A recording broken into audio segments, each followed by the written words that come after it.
And now, here with another designated podcast are Teddy and JJ. Hey everybody, this is your Designated Writers with you. I'm Teddy Allen. I'm JJ Marshall. This is podcast number 4, kind of a specialized edition this time. Because it's Madness Week. It's Designated Madness Week. Designated Madness, that's right. We're at the DW East offices, which you can plainly tell. Right, you can tell by the echo and all that. Well, I don't have the soundproof stuff put in yet in my kitchen where we are. No, dining room. Where we're in the dining room. Yeah. All right, we got, and we say specialized, it's because we're going to talk about Final Four memories. And we're actually going to write about that all during the week, but in case we forget it, run out of room or space, well, actually that didn't happen. But anyway, in case there's stuff we don't write about, we're going to talk about it. Yeah, just so you can go ahead and start thinking of your favorite March Madness memories. We'll talk today specifically about the Final Four.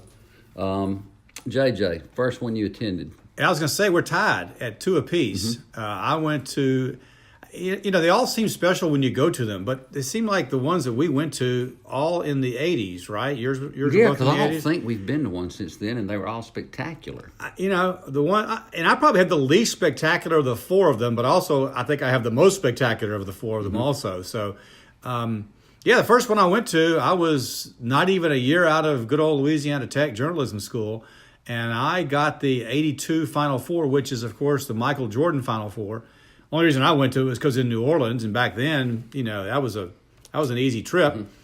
I saved the Shreveport Journal tons of money by staying in my cousin's house. I remember that. But it was my first time. I'd covered some Cowboy games and things like that. But it was my first time to be at a major event. And I just found it awesome. I couldn't believe, of course, it was in the Superdome, which was not a typical occurrence back then for Final Fours. They usually were at, 15,000, 17,000 seat arenas. They were then starting to expand, which is what we have now. I remember walking to the Superdome for practice and seeing all those teams play. Yeah, I knew you were going to say that. And just the expanse of it all. It was it was amazing and awesome. I'll interrupt you rudely real quick to say 3 or 4 years later, Georgetown and LSU played in there on a Sunday afternoon. And I guess it was the same kind of crowd, but it's the first time I'd ever been in an arena that was set up that way for basketball. And people were way up there, yeah. JJ. And the Superdome really wasn't conducive. The way they set it up is not like they've set it up now where they really put the court in an end zone and bring the stands from the other side over. If you remember, even from New Orleans Jazz games, they just put this baby at the 50-yard line, brought a few seats over, but the sidelines were horrible. Correct. Horrible for the Final Four in 82. This was the first year of Patrick Ewing, and I remember John Thompson was really vilified for he let Patrick Ewing come to the press conferences but not let him talk. It was Olajuwon was there, but hardly anybody knew him. Of course, North Carolina had a really great team. And so, they had a lot of different storylines that were going on in that Final Four. But ultimately, it was the Michael Jordan shot that won it against Georgetown. And also, the other thing I remember about that game was Patrick Ewing just goaltending. It seemed like 5 times. I think Thompson told him, if it goes up, you go get it. I don't care if it's goaltending or not. And I want to say it was 5 times. It was a lot, no matter what. Good news for me is Michael Jordan shot the ball directly at me. Sweet. Of course, I can't find any footage of that, but I remember that's where my spot was. He was shooting it directly at me. The bad news was in the ensuing Fred Brown play in which they flew it away to a teammate, not a teammate because James Worthy hadn't switched jerseys. I had no idea what had happened. I thought he just stole the ball. I didn't realize it was one of the most boneheaded plays of all time. Thompson went over and grabbed him and hugged him, I think. Yeah, right. And that, again, you've got, that was Dean Smith. That was his first national championship. Roy Williams was an assistant back there. Eddie Fogler was an assistant back then. Some great players on that team. But 82 Final Four, I'll tell you this, I did appreciate it at the time. I knew that this was a big deal. Jordan's shot with 16 seconds left. I was really nervous. I really wanted North Carolina to win because I didn't want to put up with the Georgetown people to write the story afterward. And then I said, I think that was one of the all-time classics, obviously. The other one I covered was... And then Michael Jordan goes on to get drafted first in the draft. Actually, he went third. That's correct. Okay. That's correct. But, wow, it's hard to believe, isn't it? Yeah, that's right. And that was 2 years later. But yeah, I mean, Matt Doherty, Jimmy Black, obviously James Worthy, Sam Perkins, or as the late sports editor Jerry Bird called him, Sam Worthy. We only let them remind him of that for 20 years. Anyway, the other one I covered was 86, which was in Dallas, and the only reason I went there was because I was at spring training for the Shreveport Captains. It was when the Fairgrounds Field was opening, so I went out to spring training, and LSU won. And on the way back, the sports editor said, by the way, since you're landing in Dallas, just stay there for 3 extra days and cover LSU. And they lost to Louisville, which I thought little known Purvis Ellison. But I stayed and covered that game. LSU lost to Louisville, and then Louisville beat Duke 2 nights later. Kansas was the other team in that Final Four that year. The games weren't that memorable, but it was the first time I think a freshman was ever the MVP of the Final Four. Wow. Purvis Ellison, he never really did much in the pros. But it was LSU's first time to make it. And as you pointed out in Designated Writers last week, they almost made it again the next year, which would have been equally amazing. The 86 team was not very talented.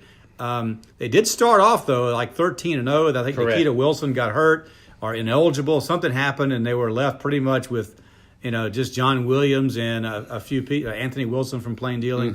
There are a few other guys like that. It was interesting because I remember thinking that Duke wasn't going to do – this was kind of Duke's one shot. It was kind of LSU's one shot. Well, LSU almost made it the next year, and Duke, we know what's happened since then. So I thought it was the last one in which they played in a small arena. It was in Reunion Arena in Dallas. But you pointed out that the next one, the one you went to, was not a large expanse. I think they were just figuring out we're not going to go to anything like Reunion Arena. Again, they had already had Kansas City. Was it Municipal or Kemper Arena? Kemper Already had Kemper Arena lined up for one, which I think was you had a great one with the 88 Final Four. Yeah, it was fun. Dean Smith was actually there that week. Well, all the coaches were there, but he was kind of the moderator for the press conferences. Isn't that weird? Yeah. It was he. They got him in to do that, and everybody loved him. It was in the small arena, and we stayed at the hotel that within the next year or two, it was the hotel that had the walkway open, and it caved in with people dancing on it. Do you remember that story? No, now I do. Yeah. Well, anyway, that was the hotel, but it was weird thinking about that later. If it would have crashed then, it would have killed, half the Division I coaches. Kansas and Oklahoma. Oklahoma, of course, had Billy Tubbs as their coach. Can't remember their star players. I remember a tall white guard they had, number 40-something. 44. Wore socks high, curly hair. Bucktooth. Yeah, he was like your guy who played. Seeger. Okay, that's Seeger. it. Yeah. He was like your guy who played at Notre Dame and went on to play with the Jazz when Carl was a rookie. He had hair like that, the perm. Kelly Tripucka. Thank you. Yeah, so anyway, that was a wonderful game. It was 50-50 at halftime. They were just running up down the court, and they won it late on a Manning shot. Larry Brown was the coach. That was his. I don't know how many teams he had been at, but that was a big deal. And I think he moved on not long after that. Yeah, that Maybe was the Dick next year. Vitale saying if Kansas wins the championship, I will, crawl to Lawrence, Yes. Kansas, or whatever. Or maybe it was if Larry Brown stays after if maybe they that was win, it. Okay. in which he didn't stay. But still, again, it was Danny Manning. That was a team that, it was a one-man team if ever there was one. Yeah, and they just all made it happen down the stretch of that season and then of that game. It was a terribly exciting game. And I was under the Kansas goal or on the baseline, 22nd line, 21nd line, or whatever. It's kind of where Oh, my I got to point tell you, was. at the Reunion Arena one, I was on the third row. I was behind the guys keeping the stats. Okay. I was at Right. I was at mid-court, Right. third row. Right. I got another story for you. And Mike Lupica walks over to me Okay.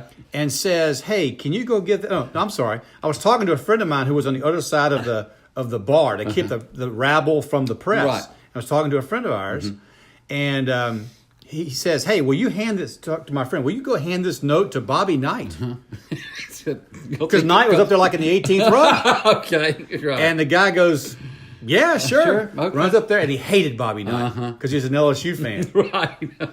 Handed him the note. But anyway, I was at the third row, mid-court. I mean, I'm right looking down the mid. And if he was an LSU fan, he really hated him right then because in '87 is when they beat him. He hated up him a in- little bit up more. in Cincinnati. But then you had the next one you Yeah. had was I'm telling you, I think this is one of the great moments in the history of the NCAA because it's one of the worst refereeing calls ever. Right. And the most pressure-packed free throws anyone's ever shot. Yeah, and I was on the free throw line. I was probably would have been at the line is where my seat was. Again, we have all had good seatings for these events. When Rumel Robinson hit the free throws, maybe a second left, and he had to. I think it was. It was 1-1, and he had to make the first one tie. He did, and I mean, cool as a cucumber. Yeah. It was like he was in his backyard.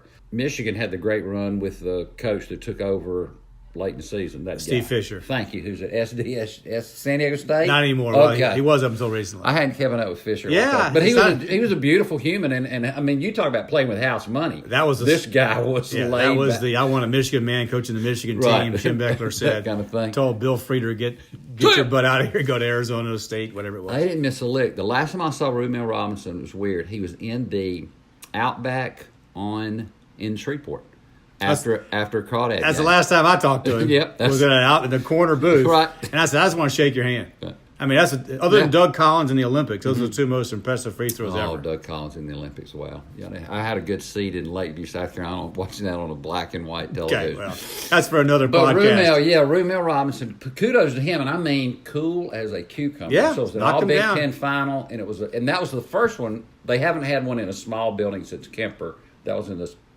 King Dome, which is no longer here, which is massive, and they've had it in massive places since. And this year they're having it in the Alamo Dome. That's right. Another massive place. Yes. They've had it at Ford Field in Detroit. Oh, they have it in yeah. these gigantic places. Yeah, they're not going back to Reunion Arena, Or blown Kemper, up, right. or Kemper, No. or sorry, not the Kingdom, also blown up. Yeah. So the Blown the up, whole sir. thing has changed. Again, you were, and maybe it's because we covered it, but I mean, you can say 82, I can say Superdome. 83, Albuquerque. I mean, you remember all these places. Now they're all in a dome. You don't know which dome it is from which one. It's lost a little bit of its feel, but I tell you, if you haven't been to a Final Four, I think it's worth going to. Okay. But it is, and I tell you, one of the things to do is to go to the practice the day before. All the fan bases think they're going to win. And it's just amazing to walk in. I remember, like I said, the first time I did it in 82, I walked in there and said, this is unbelievable to see this site. I mean, nothing really is of substance is happening, but to walk in and see it like that. And there may be 10,000 people there. It just depends on when you go. And all of them think they're going to win the national championship. Absolutely. So if you're going to go to Final Four, get the whole experience. Yeah. If you're going next week, shoot us an email at Designated Writers, and we may get an on-site snippet from you. We'd love to have it. And the other key is if you can't get tickets, just wait for the first semifinal. The team that loses just find somebody with those jersey colors on. Hey, what are you doing the next 48 hours? I'm going back to wherever. Well, then fine. You got two I can use. That is the way to do it. Need two. All right, so that's it for the Designated Writers podcast this time. Thanks for listening. We'll come back and talk to you soon. Till next time. See ya.